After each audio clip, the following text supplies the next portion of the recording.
पहले तो अपना माइंड सेट करना होता है कि मुझे बाहर जाना है कि नहीं जाना, क्योंकि बहुत से बच्चे कहते हैं सुबह कहते हैं जाना है, शाम को कहते हैं नहीं जाना है। अच्छा, अगर हम लोग यूके में रह रहे हैं, जैसे अभी आप यूके इंग्लैंड में रह रहे हो, तो इंग्लिश सीख के जाना इज इम्पोर्टेंट या फिर उसके बिना भी आपका काम चल सकता है? हर कंट्री की अलग अलग क्राइटेरियाज है। क्योंकि बहुत सारे केसेस ऐसे भी होते हैं कि लोग एजेंट्स पर ट्रस्ट उतना दिखाते नहीं है।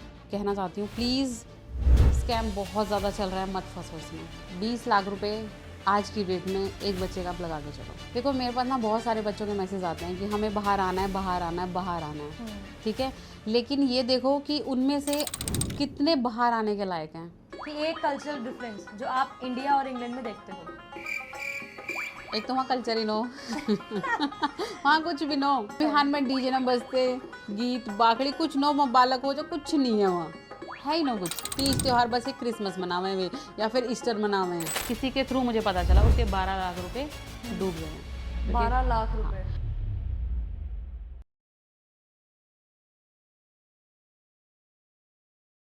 Hello everyone, welcome back to the new podcast episode. और आज के इस पॉडकास्ट एपिसोड में हमारे साथ जुड़ी हैं Neetu ma'am, who is based in England UK.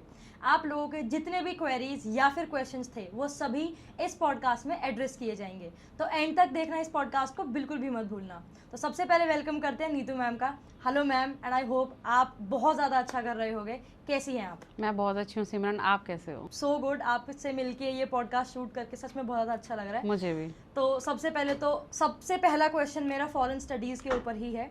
जब कोई भी बच्चा डिसाइड करता है या कोई भी बड़ा भी अगर डिसाइड करता है कि मुझे फॉरेन स्टडीज़ में जाना है या फिर मुझे बाहर जाकर अपनी मास्टर्स करनी है, पीएचडी या जो भी कोई भी कोर्स करना है, तो इस ओवरऑल प्रोसेस का सबसे पहला जो स्टेप है वो आपके अकॉर्डिंग क्या होता है?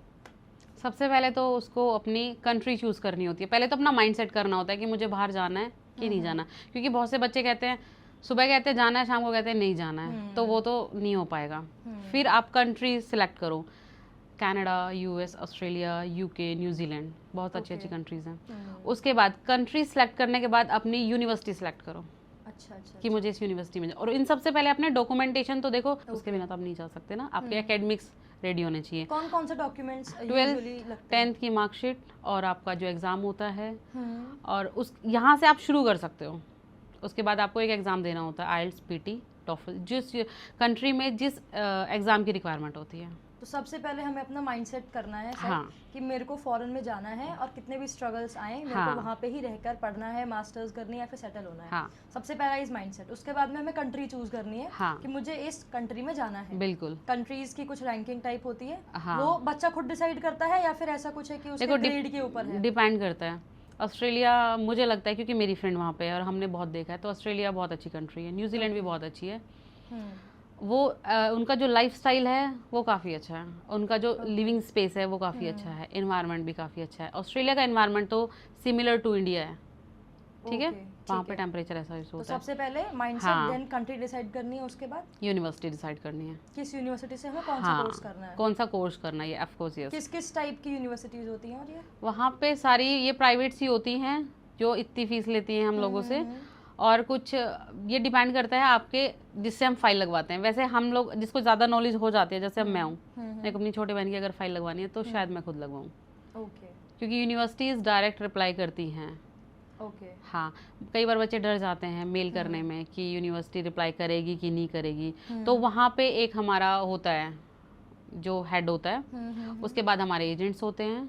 अगर मैं एजेंट के थ्रू गई थी, तो ये लंबा प्रोसेस हो जाता है। एजेंट का रोल क्या होता है आपको कभी वो भी सारा भेजने में? हाँ, वो सारा काम करके देता है। मतलब 2 टाइप के होते हैं एजेंट भी। एक आपको पूरा वीज़ा लगने के बाद आपसे पेमेंट लेता है, और एक पार्शियली लेता रहता है। और डिपेंड, वो पूरा पैकेज बनता है उसका। अच्छा। उसमें आपके फंड्स भी शो करता है, अगर आपके गैप्स हैं वो भी शो करता है। मतलब ये सारी चीज़ें उसमें होती हैं, पूरा अच्छे से पूरा गाइड करता है। अगर इंटरव्यू है तो इंटरव्यू की प्रिपरेशन कराता है प्रॉपर, मतलब टॉप टू बॉटम। अगर किसी बच्चे को प्रिपेयर करना है अपने लिए कि मेरे को फॉरेन कंट्री में जाना है, तो एक रिटन टेस्ट होता है और एक इंटरव्यू, या फिर वो डिपेंड करता है यूनिवर्सिटीज़ पे। लाइक मेरी यूनिवर्सिटी में जिसमें मैं गई थी वो अच्छी यूनिवर्सिटी थी, बाथ यूनिवर्सिटी, बाथ में बहुत फेमस है वहाँ पे, रोमन बाथ। अच्छा। तो वहाँ पे एग्ज़ाम भी था और मेरे इंटरव्यू। रोमन बाथ, इसके नाम के पीछे का कुछ साइंस है या फिर? हाँ, जितने भी यहाँ के गोरे थे ना वो वहाँ पे बात लेने जाते थे। अच्छा, इसीलिए उसको बाथ यूनिवर्सिटी बोला गया है। हाँ। अच्छा फैक्ट है जी। फिर फिर उसके बाद आप यूनिवर्सिटी फाइनल करो, फिर यूनिवर्सिटी आपके पूरा डॉक्यूमेंट देख के आपको बताएगी, कॉस इशू करती है वो कंफर्मेशन लेटर। ओके। उसके बाद वो प्रोसेस शुरू हो जाता है, फीस भरने का, फंड शो करने होते हैं। ठीक है, 1 से 1.5 महीने पुराने फंड्स होते हैं। यूके में कम होते हैं, ऑस्ट्रेलिया में थोड़े ज़्यादा होते हैं। क्या डिपेंड करता है। कनाडा में जीआईसी होता है। जीआईसी मतलब कि फंड्स आपके अकाउंट में ही होते हैं, हम लोग विड्रॉ करा लेते हैं आफ्टर 1 मंथ, बट कनाडा में ऐसे नहीं होता। हर कंट्री की अलग अलग क्राइटेरियाज है। ओके, तो सबसे पहला स्टेप है अपना माइंडसेट बनाओ, उसके बाद है अपनी कंट्री चूज करो, देन यूनिवर्सिटी चूज करो, और उसके बाद वीजा। हाँ नहीं, उसके बाद तुम्हारा कोर्स आ जाएगा, फिर तुम्हारी फीस जाएगी। अगर तुम लोन कराते हो तो बैंक से इशू वो होता है। उसके बाद तुम्हारे टीबी टेस्ट वगैरह होते हैं, मेडिकल हो जाता है प्रॉपर। उसके बाद तुम्हारा बायोमेट्रिक आता है। ओके। फिर उसके बाद तुम्हारा वीज़ा आता है। बायोमेट्रिक में तुम्हारा पासपोर्ट सबमिट हो जाता है। हाँ, फिर वहाँ पे स्टैंप लग के आती है कि वीज़ा ग्रांटेड, और तो वो पूरा एक लॉन्ग प्रोसेस होता है। 12 से 18 महीने लग जाते हैं अगर बच्चा बॉटम से शुरू कर रहा है तो।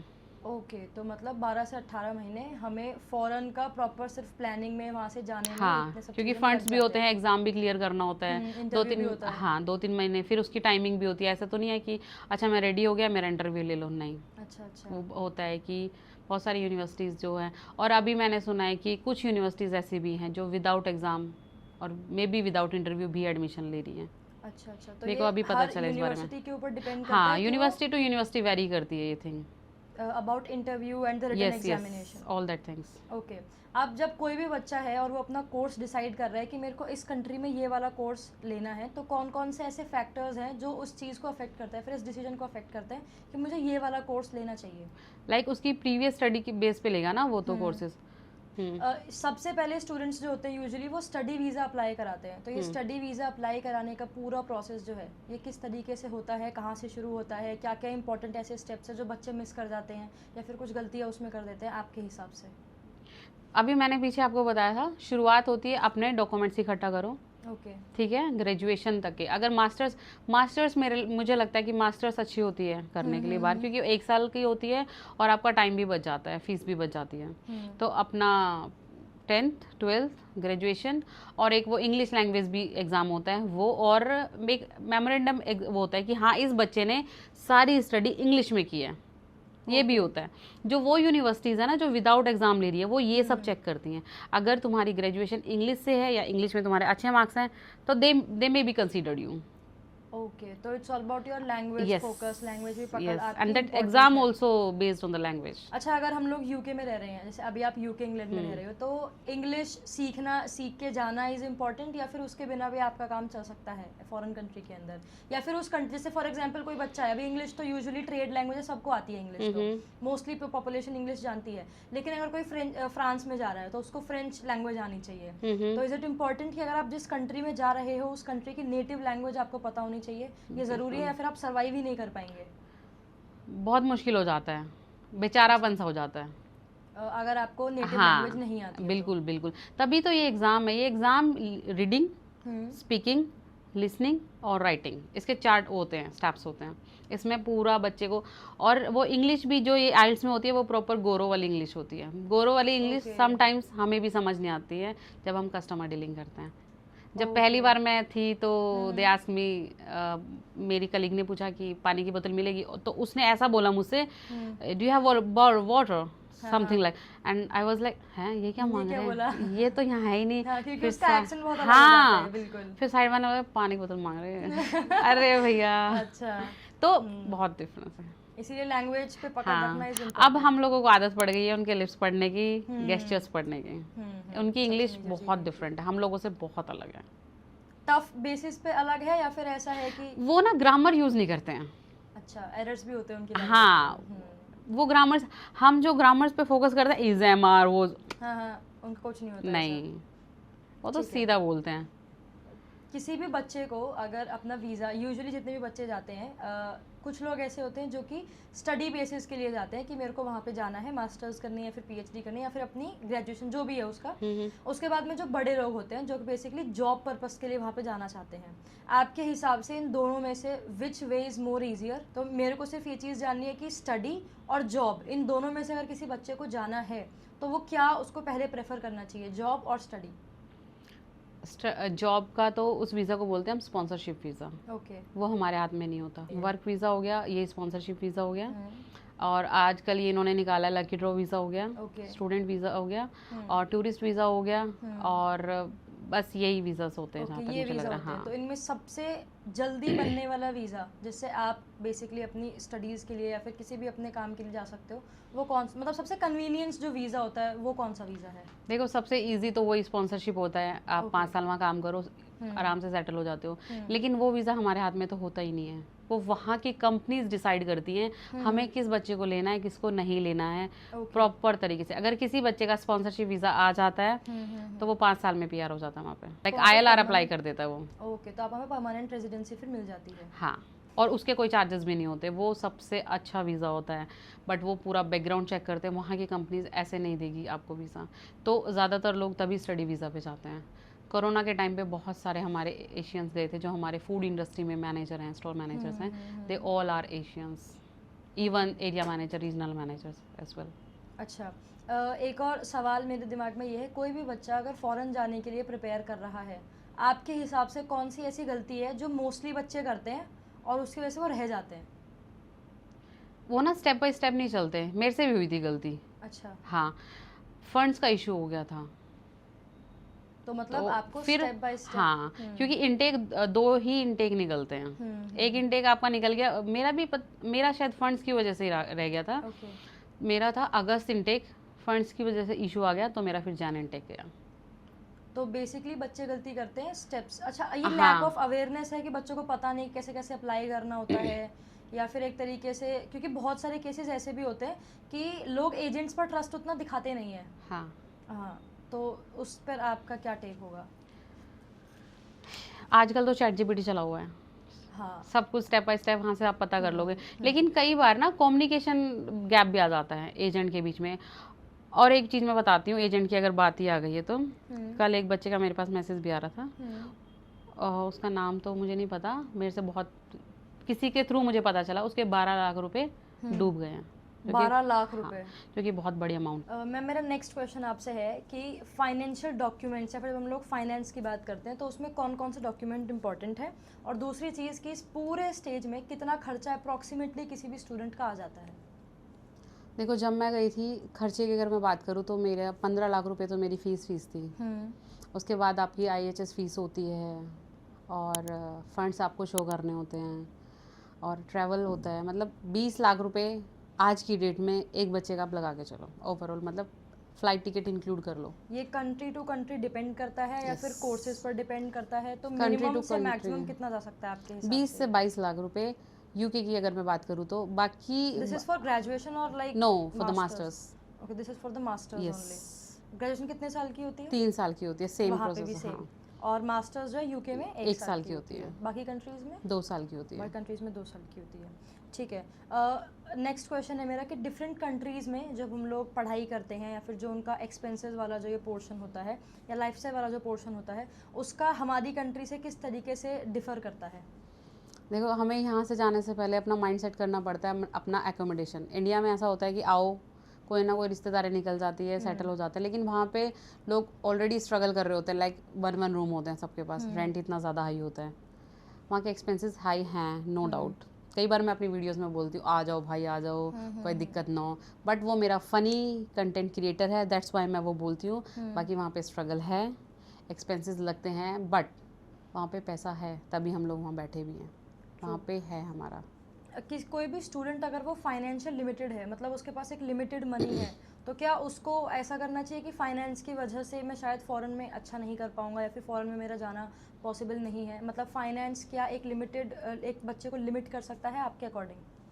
नहीं, देखो बैंक भी बहुत सारे लोन्स देते हैं। मैं खुद लोन लेके गई थी, स्टडी लोन लेके गई थी, वो 70-40 ऐसा कुछ चलता है, वो पूरी आपकी फ़ीस नहीं देते हैं। 7.5 मतलब जैसे 50-50 कर लेते हैं, कोई बैंक 60-40 करता है, तो हो जाता है, उसमें इतना बड़ा वो नहीं है। और कुछ एजेंट्स भी ऐसे होते हैं जो हमारे साथ हैं, जो पहले पूरा वीज़ा आ जाता है, उसके बाद आपको पैसे देते हैं, पैसे आपको उसके बाद उन्हें देने होते हैं। किस तरीके से किसी भी बच्चे को फाइनेंस के अकॉर्डिंग अपनी प्लानिंग करनी चाहिए आपके अकॉर्डिंग? फाइनेंस लाइक मतलब इन मनी टर्म्स में किस हाँ। बच्चे को किस तरीके से अपनी प्लानिंग करनी चाहिए कि मुझे इस तरीके से ऐसे स्टेप्स में कंट्री में जाना है और ये मेरा इतना फाइनेंस इसमें लग जाएगा, किस तरीके से वो प्लान कर सकता है इन सब चीज़ों को आपके अकॉर्डिंग? ओके, जैसे मैं हूँ और मेरे पास पैसे नहीं हैं, तो अब मैं सबसे पहले तो मैं देखूंगी कि मैं कौन सी यूनिवर्सिटी में जा रही हूँ। अगर मुझे लग रहा है कि एक दो university, bath university, bath spa university, ठीक है, बाथ अच्छी है, कई सारी यूनिवर्सिटी, बीपीपी यूनिवर्सिटी है, तो सबकी फ़ीस अलग अलग है, ठीक है। आई डोंट नो रैंकिंग का क्या सीन है, क्योंकि मेरी यूनिवर्सिटी बिल्कुल अलग थी और जितना भी मैंने सुना है, बीपीपी यूनिवर्सिटी लंदन में बहुत फेमस यूनिवर्सिटी है, तो मोस्ट ऑफ द स्टूडेंट्स वहाँ जाते हैं, तो वो शायद चीप है, तो वो भी बच्चा सोच सकता है कि अच्छा ये कर लेते हैं। फिर वो आपको ऑप्शंस भी देते हैं, यूनिवर्सिटी वाले भी ऑप्शंस देते हैं कि आपको 3 मंथ्स की देनी है, 4 मंथ्स की देनी है, आपको यहाँ के देनी है, वो वहीं से देनी है। वो डिपेंड करता है आप एकेडमिक्स कितने स्ट्रॉन्ग हो, बैकग्राउंड आपका। एक हम लोग इस सब चीज़ें के अंदर एक और चीज़ हम लोग देखते हैं, बच्चे से स्कॉलरशिप। बहुत सारे बच्चे स्कॉलरशिप्स का वेट करते हैं एग्ज़ाम वगैरह में कि हाँ यहाँ पे मेरी स्कॉलरशिप लग सकती है, फाइनेंस में यहाँ पे मेरा कम हो सकता है। तो आपके अकॉर्डिंग ये स्कॉलरशिप्स जो होती है कौन कौन सी कंट्रीज़ में किस तरीके से काम करती है और कैसे किसी भी बच्चे के लिए इफेक्टिव हो सकती है? ये आपके एकेडमिक्स और मेरिट्स पे डिपेंड करती है और आपके इंग्लिश एग्ज़ाम पे डिपेंड करती है। कोई यूनिवर्सिटी कहती है अगर आपके 7 बैंड है, 7 बैंड समझते हो, 10 में से, मतलब बैंड्स होते हैं इनमें, हमारे आइल्स में बैंड्स होते हैं, 10 में से आते हैं, तो वो कंसेशन भी देगी, स्कॉलरशिप भी देती है। कई यूनिवर्सिटी चाहती है कि ये बच्चा हमारे पास आए, अच्छा बच्चा है, तो वो भी स्कॉलरशिप देती है, ज़्यादा नहीं, थोड़ी देती हैं वो। ओके, तो डू यू फील कि जो ये स्कॉलरशिप वाला जो एक पैटर्न होता है ये बच्चे के लिए काफ़ी हेल्पफुल साबित होता है, या फिर सिर्फ इसकी एक अलग मतलब इसको ओवररेट ऐसे ही किया गया है?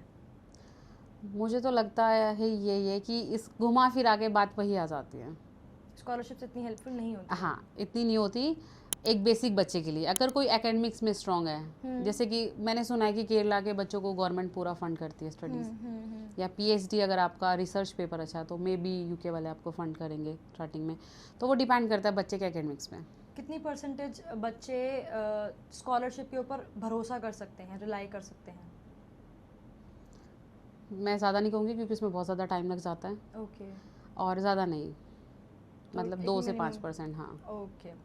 नेक्स्ट मेरा क्वेश्चन है कि जब स्टूडेंट फॉरेन में पहुंचते हैं तो आपके हिसाब से कौन से उसके भ्रम टूटते हैं कि ये तो मैंने सोचा भी नहीं था और ये मेरे साथ ऐसा यहाँ पे हो रहा है? भाई सारे ही भ्रम टूट जाते हैं ऑनेस्टली सारे ही भ्रम टूट जाते हैं। हाँ, एक्सप्लेन कीजिए थोड़ा इसको हाँ, बच्चों के देखो लिए। सबसे पहले जाते ही तो आपको एकोमोडेशन का इशू आता है, क्योंकि इंडिया में जब हम बैठे होते हैं ना तो हम इजीली ट्रस्ट नहीं करते। मेरे रूम का रेंट खुद ही 50,000 है, 50 + 50 1 लाख रुपए, तो नहीं कर सकते आप किसी भी ट्रस्ट। तो बच्चा सोचता है कि अच्छा मैं चला जाता हूँ। हमारे साथ भी यही हुआ था। हमारा एक रिलेटिव था, वो बहुत नाइस था, ललित नाम है उसका, ठीक है, वो बहुत नाइस था, उसने हमारी बहुत हेल्प की, इतनी हेल्प की कि हम उसको कभी नहीं भूलते। जो बंदा हमें वहाँ एयरपोर्ट पे लेने आता है ना, वो हमारे लिए बहुत बड़ी बात होती है। 7 समुंदर पार करके जब हम जाते हैं ना, 2 अटैचियों में अपना सामान लेके, और सामने से सिर्फ खड़ा होकर कोई मुस्कुरा के बोल दे कि आओ चलो, तो बहुत बड़ी बात होती है। ये बात आज आपको नहीं लगेगी ये, लेकिन जब आप इस जर्नी में जाओगे ना, बहुत, क्योंकि वहाँ सब ऐसा लगता है कि अरे यार ये किससे क्या बात करें, पूरा गोरा कल्चर है। तो उसने हमारी बहुत हेल्प की थी, लेकिन फिर हमने एकोमोडेशन में हमें भी प्रॉब्लम्स आई थी, बट फिर मिल गया था हमें। लेकिन प्रॉब्लम्स आती हैं फिर आपके रहने सहने में, टाइमिंग इशू इतने ज़्यादा हो जाते हैं। जैसे सर्दियों में 3 से 4 बजे अंधेरा होना शुरू हो जाता है। स्टार्टिंग में मैं रोई थी कि यार कहाँ आ गए यहाँ, तो टाइम भागता है यहाँ पे ना, क्योंकि आवर बेस काम होता है, तो टाइम ऐसे भागता हमें पकड़ में ही नहीं आता। छुट्टी वाला दिन हमें पता ही नहीं चलता कब निकल गया। हाँ, ग्रोसरी करने में या रूम क्लीन करने में या फिर अपना लॉन्ड्री करने में टाइम निकल जाता है पूरा। तो बच्चा स्ट्रगल तो करता है, होम सिकनेस साथ के साथ, फिर बच्चा काम से आया अपना खाना बना रहा है, तो बहुत सारी चीज़ें होती हैं जो अगर बच्चा कोई फेस भी करता बच्चा है। अभी से अब्रॉड के लिए प्लानिंग कर रहा है कि मेरे को अब्रॉड जाना है, तो उसका बिल्कुल प्रैक्टिकल स्टेप पहला क्या होना चाहिए आपके अकॉर्डिंग? उसको सबसे पहले तो फोकस करना चाहिए अपने इंग्लिश पे। ओके। इंग्लिश वो अपना, मतलब ऐसा नहीं कि अगर वो फ्रांस में जा रहा है तो उसको फ्रेंच आनी चाहिए, या हाँ, फिर ये आप तो है। सिर्फ इंग्लिश की बात कर रहे हो? नहीं, जैसे कि इंग्लिश हमारी कॉमन लैंग्वेज है। ओके, हाँ, ऑफ कोर्स फ्रांस में जा रहा है तो उसको फ्रांस आनी चाहिए। मेरी एक फ्रेंड डेनमार्क में रहती है, उन्होंने भी वहाँ की डच लैंग्वेज है शायद, I am not sure about this, जो लैंग्वेज वहाँ की वो सीखते हैं। अब यूके की इंग्लिश है नेटिव लैंग्वेज, तो वो लोग प्रेफर इंग्लिश को ही करते हैं हम लोग। और इंग्लिश ना एक कॉमन लैंग्वेज हो गई, आजकल इंग्लिश, हाँ ट्रेड लैंग्वेज है, सब बच्चे सब उसी में बात करते हैं। एग्जैक्टली ठीक है, तो अब हम लोग स्टार्ट करते हैं अपना ऑडियंस सेगमेंट, जहाँ पर हम लोग ऑडियंस की क्वेरीज को लेने वाले हैं, क्योंकि हमने अपने ऑडियंस को पहले एक्सप्रेस कर दिया था कि यू आर कमिंग। तो बहुत सारे क्वेश्चंस आए, तो सबसे पहला क्वेश्चन है पंकज जी और कृष्णा जी का, जो क्वेश्चन है कि वर्क वीज़ा के लिए अप्लाई करने का प्रोसेस क्या होता है। डिपेंड करता है इनका क्राइटेरिया क्या है, ठीक है। ये लोग अप्लाई करते रहते हैं नो डाउट, 12th कई बार 12th पास बच्चा भी निकल जाता है। वहाँ की जो बड़ी बड़ी कंपनीज हैं उनको सर्च करो, ठीक है, उस पर अपना रिज्यूम लिंक्डइन पे और ये आपकी वेबसाइट्स होती हैं जो भी जॉब पोर्टल्स होते हैं उन पे अप्लाई करो। अगर उन लोगों को नीड है they will give you the email, अपना email exact right email address भेजो उनके पास, तो वो भेजते। फिर वो सारा प्रोसेस, अगर आप स्पॉन्सरशिप पे जा रहे हो तो वो हमारे वहीं के जो ऑन वो होते हैं कंपनी के, उन्हीं के हाथ में होता है। वो जब टाइम रखेंगे, इस दिन इंटरव्यू है, उसी के पैटर्न में सब कुछ होता है। और स्पॉन्सरशिप वीज़ा जिसका लग जाता है उसके बल्ले बल्ले हो जाते हैं। ठीक है, क्वेश्चन नंबर 2 है मिस्टर हून सरपंच जी का, और उनका सवाल है कि 2020 में 12th की है उन्होंने, क्या अब वो अप्लाई कर सकते हैं फॉरेन जाने के लिए? जस्ट 12th की है? हाँ जी, 2020 में 2020 में 12th की है उन्होंने। और उसके बाद क्या क्वालिफिकेशन है? नो, इसमें कोई ऐसी इन्फॉर्मेशन नहीं है। उनका बेसिक क्वेश्चन है कि मैंने जो अपनी 12th कंप्लीट की है वो 2020 में की है, तो अब उन्हें अगर वो फॉरेन जाना चाहते हैं तो क्या वो जा सकते हैं, और what will be the steps? उनको अपना गैप दिखाना पड़ेगा कि 6 साल उन्होंने क्या किया। 26 चल रही है, 27 चल रही है, 26 चल रही है, 26 चल रही है ना, तो उनको अपना गैप दिखाना पड़ेगा और प्रॉपर तरीके से। उसके बाद वो ग्रेजुएशन में एडमिशन ले सकते हैं। मतलब इट इज़ पॉसिबल कि वो जा हाँ, सकते हैं अगर किसी अच्छे एजेंट से या किसी अच्छे से पर्सन से आप पूछोगे ना, वो अच्छे से गाइड करेगा। तो क्योंकि वो गैप दिखाना है उनको। Okay, next question Sandeep ji का है, जो कि है कि टूरिस्ट वीज़ा पर कितना खर्चा आ जाता है? टूरिस्ट वीज़ा पे डिपेंड करता है कि आपका वीज़ा कितने दिन का लग रहा है, ताकि वो जो एकोमोडेशन हो वो सब हम बाद में कैलकुलेट कर पाएँ। पर 3 से 3.5 लाख रुपए खर्चा आ जाता है। दिस इज़ मिनिमम, ज़्यादा भी हो सकता है इससे। हाँ, मतलब इसके राउंड में ही आता है, ट्रैवल और ये सब लगा के। ठीक है, नेक्स्ट क्वेश्चन है रविंदर कश्यप जी का, जो कि है कि मैंने 2013 में 12th पास की है, तो क्या अब वो फ़ौरन जा सकते हैं? बहुत लंबा गैप हो गया है, तो क्या अब वो फ़ौरन जा सकते हैं? अगेन उनको भी शो करना पड़ेगा। डिफरेंट, हार्ड, मुश्किल है। 2013 में 2013 में 12th passed out.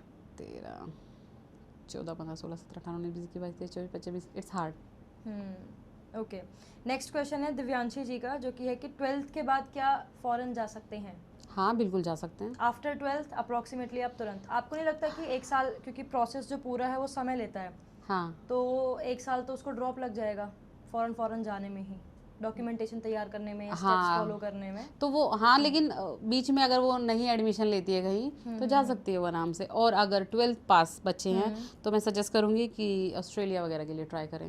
Okay, next है राजू उपाध्याय जी का सवाल है कि इनको वर्क वीज़ा लेना है, तो इसका बेसिक अप्रोच क्या होने वाली है, बेसिक स्टेप्स क्या होने वाले हैं? इनका बैकग्राउंड देख होगा, जो भी होगा। जैसे कि एग्जाम्पल ले लो, एक बंदा है वो कुछ भी नहीं करता और वो सोच के बैठा है कि उसका वर्क वीज़ा लग जाएगा, नहीं लगेगा। लेकिन अगर वो जैसे कहीं पे भी काम करता है, किसी भी मल्टीनेशनल कंपनी में काम करता है, या फूड इंडस्ट्री में काम करता है, या आपके ये बड़े बड़े फूड हो गए जैसे डोमिनोज वगैरह हो गए, एरिया मैनेजर, तो उन लोगों को ये लोग हायर कर लेते हैं। अगर उनका बैकग्राउंड ऐसा है तो they may be hire you, but अगर नहीं है तो डेफिनेटली नो। तो इट ऑल डिपेंड्स अपॉन कि आपका बैकग्राउंड डेफिनेटली। ओके, लाइक वो लोग आपको क्यों हायर करेंगे? ऐसा तो नहीं है कि अच्छा सिमरन को उठा लेते हैं, लेकिन वो देखेंगे तो सिमरन के अंदर क्वालिटी क्या है, स्किल देखते हैं वो। बेसिकली स्पॉन्सरशिप वीज़ा ना स्किल्ड वर्कर वीज़ा होता है। ओके, कि हाँ, इस बंदे के अंदर ये स्किल है, ये बंदा पूरे एरिया को कवर कर लेगा, या ये मैनेजर है, या ये इसने इतने साल काम किया, इसका ये एक्सपीरियंस है, तब वो लोग उठाते हैं। रिज्यूम में आपका सब कुछ लिखा होता है। तो स्पॉन्सरशिप वीज़ा का मेरे पास बहुत सारे क्वेश्चंस आते हैं, तो a big no for that, क्योंकि अगर आपका बैकग्राउंड नहीं है तो why the people will hire you. True. Next सवाल है कि अगर हमारा कोई दोस्त है और वो अमेरिका में रहता है, तो वो क्या हमें बुला सकता है? मीन्स वो एज अ गेस्ट वहाँ पे जाना चाह रहा है। नहीं, वो इतना कर सकता है आपके लिए। अगर आप टूरिस्ट वीज़ा पे जा रहे हो और आप बोलोगे कि मेरा फ्रेंड है, तो वो आपके फंड्स वगैरह शो कर सकता है। ओके, हाँ, तो और कितना हाँ, पार्ट होगा उसमें? अब मैम आपके पास ऑडियंस की बहुत सारी क्वेरीज आती हैं, तो एक मैसेज आपकी साइड से हमारी ऑडियंस के लिए या फिर आपकी भी ऑडियंस के लिए क्या रहेगा? देखो, मेरे पास ना बहुत सारे बच्चों के मैसेज आते हैं कि हमें बाहर आना है, बाहर आना है, बाहर आना है, ठीक है। लेकिन ये देखो कि उनमें से कितने बाहर आने के लायक हैं। मैं हर बच्चे का रिप्लाई नहीं कर पाती। अगर मैं 3 से 4 घंटे भी बैठूँ ना अपने इंस्टा पे, नहीं खोल पाऊंगी मैं। तो मैं सिर्फ एक ही मैसेज देना चाहती हूँ, जो जेन्युइन बच्चा है वो भी शायद रह जाता है फिर मुझसे, हाँ, क्योंकि मैं हर किसी से कनेक्ट नहीं हो पाती। ट्रू। तो जिसको जाना है ना, वो मेरी लेटेस्ट वीडियो पे बोला करो कि दीदी डॉक्यूमेंट सेंडेड। मैं कमेंट्स पढ़ती हूँ, तो मुझे कमेंट सेक्शन में जाके बताओ, इतना बता दो दीदी डॉक्यूमेंट सेंडेड। बहुत सारे बच्चों के, मैंने स्टार्टिंग में जब मेरा पेज छोटा था, शायद 10,000 के व्यू था, तो मैंने शुरू कर दिया था रिप्लाई करना ना सबको। आई वाज लाइक कि अच्छा ये लोग मुझे कॉल कर रहे हैं तो I need to be help them, but वो वर्थ इट ही नहीं थी वो चीज़ें। एंड देन वो हेडेक हो जाती थी मेरे लिए, क्योंकि इतने मतलब क्रेजी से क्वेश्चंस होते थे कि मुझे, मेरे पास ड्राइविंग लाइसेंस है, मैं आ जाऊँगी अगर। भाई ऐसा कुछ भी नहीं है, आपके पास भले ही ट्रक का लाइसेंस हो, गाड़ी, कुछ, ये डजेंट मैटर। सबसे पहले आपको वीज़ा चाहिए होता है भाई। ओके। फिर आप वहाँ जाके जो मर्जी चलाओ, ट्रक चलाओ, तोप चलाओ, बस चलाओ, ट्रेन चलाओ, it's all up to you. सबसे पहले ये, और वही स्पॉन्सरशिप वीज़ा के बहुत सारे क्वेश्चंस आते हैं भाई, वो आपके बैकग्राउंड पे डिपेंड करता है। और तीसरी चीज़ मैं कहना चाहती हूँ, प्लीज़, स्कैम बहुत ज़्यादा चल रहा है, मत फंसो इसमें, बहुत ज़्यादा चल रहा है, क्योंकि लोग ट्रस्ट कर लेते हैं, वो लोग वहाँ से चले जाते हैं। उसके लिए आप एक चीज़ कर सकते हो, इनरोल करा लो अपने आप को, ठीक है। कंसल्टेंसी फीस आई नो सब लोग मांगते हैं, हमने भी दी थी 2-3 जगह, तो वो हो जाएगी आपकी। उसके बाद जब तक आपका कोर्स ना आए तब तक उसको पैसे मत दो, ठीक है। और उसके बाद भी उसको कंफर्म करो, like I am here to help you, कि दीदी मेरी इस यूनिवर्सिटी का, मुझे पता है वहाँ पे मेन जो यूनिवर्सिटी है, कि दीदी इस यूनिवर्सिटी का कई बार कोर्स भी इधर उधर हो जाते हैं, उसके मतलब प्रॉपर आप कंफर्मेशन कर सकते हो। कोई ना कोई, किसी ना किसी का लिंक निकल जाता है। देखो, तो स्कैम से बचो प्लीज़ यार, पैसे बहुत मेहनत से कमाए जाते हैं। कल वो बच्चा इतना बेबस हो गया था, मैं इस पॉडकास्ट के थ्रू, भाई इसको देखना, आपके पैसे अगर चले गए तो कौन ही वापस लेके आएगा। मैं आपसे बात भी कर लूँगी तो, लेकिन मैं आपके पैसे तो नहीं ला सकती ना। आपको ये चीज़ देखनी चाहिए कि आप कौन से अकाउंट में दे रहे हो, कैसे कर रहे हो, ट्रस्टेड बंदा है कि नहीं, वो ऑफिस उनका कितना टाइम पुराना है ना। आजकल 4-4 महीने, 5-5 महीने, भाई स्कैम से बचो। बस मैं एक सोल्यूशन देना, मतलब एक ही ये तरीका है, अपने आप को बचाओ। और डायरेक्ट भी आप अप्लाई कर सकते हो, डायरेक्ट यूनिवर्सिटीज़ को अप्रोच करो, हो जाता है। हमारे ऑडियंस सेगमेंट के बाद अब आता है हमारा रैपिड फायर सेगमेंट। तो मेरे बड़े अच्छे अच्छे से क्वेश्चंस आपसे हैं। तो मेरा पहला सवाल मैम आपसे ये है कि एक कल्चरल डिफरेंस जो आप इंडिया और इंग्लैंड में देखते हो। एक तो वहाँ कल्चर ही नो वहाँ कुछ भी नो, वहाँ बिहार में डीजे ना बजते, गीत बाकड़ी कुछ नो, वहाँ बालक हो जो कुछ नहीं है, वहाँ है ही नो कुछ। तीज त्यौहार बस एक क्रिसमस मनावे वे, या फिर ईस्टर मनावे हैं, ईस्टर पे वे छुट्टी पे चले जाए। क्रिसमस वो लोग बहुत अच्छे से सेलिब्रेट करते हैं, बहुत ज़्यादा, जैसे हम लोग दिवाली करते हैं ना, बिल्कुल सेम। ओके। दूसरा क्वेश्चन मेरा होगा कि इंडिया और इंग्लैंड, किसका वेदर आप ज़्यादा प्रेफर करेंगे, मौसम?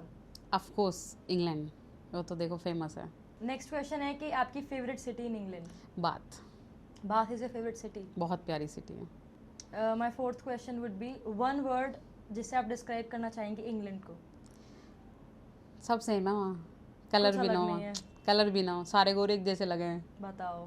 टैटू मैन से सारे हैं, और भागते रहे हैं वहाँ। तो तुम गोरों को देखोगे ना, वो भागते रहे हैं, दिन हो रात हो, जिसे साइकिल चलाते रहे तो साइकिल ही चला रहे हैं, बाहर ही हो जाएगा। तो नेक्स्ट क्वेश्चन है वन वर्ड जिससे आप डिस्क्राइब करना चाहोगे हमारे इंडिया को।